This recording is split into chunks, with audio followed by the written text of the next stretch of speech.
พ่อถึงมายาที่เก่าอบอุ่นครับมหาพี่น้องทั้งชลบุรีพี่น้องทั้งระยองยางขวบไปตั้งแต่ก็เป็นระยองอยู่ฝั่งนี้เป็นชลบุรีเงินเมื่อวันที่เดียวนั่นเนี่ยขวบทางไปหันเป็นระยองแล้วกันวันนี้เต้นแห้งบ่ได้เด้อค่ะแม่ค่ะเป็นยังคะคนหลายลาคืน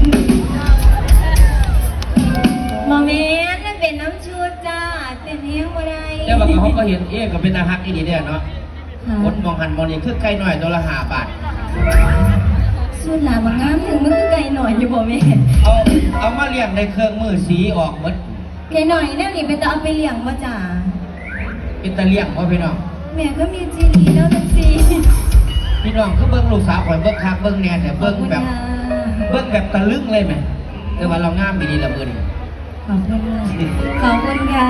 ขอบคุณหลายๆนะคะเนี่ยขอบคุณแบบพ่อแม่FCทุกคนเด้อค่ะเด้อมาย่ำใดเพิ่นก็ต้อนรับสาวหน่อยเป็นอย่างดีแห้งโดยเฉพาะฝ้าฝนเนี่ยมาน้ำตลอดแต่ว่าดีที่เพิ่นเปิดใจเฮาเล่นเฮาได้พอกันเนาะค่ะเนาะเมื่อคืนเนี่ยตกอุ้งอิงออกซ้ำนี่แหละฝนตกไล่มาฮอดมื้อนี้แต่มื้อนี้เช้าก่อนมื้อนี้แสดงว่าไล่ได้อยู่ไปแล้วแต่ว่า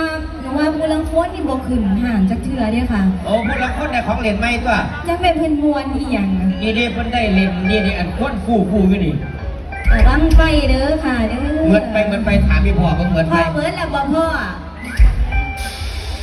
นั่นมีกันลุกควนมันโซลาย่ำได้เบิดย่ำนั่นมันมัดหลาจักเทื่อขอบคุณหลายๆนะคะเด้อม่วนกันต่อ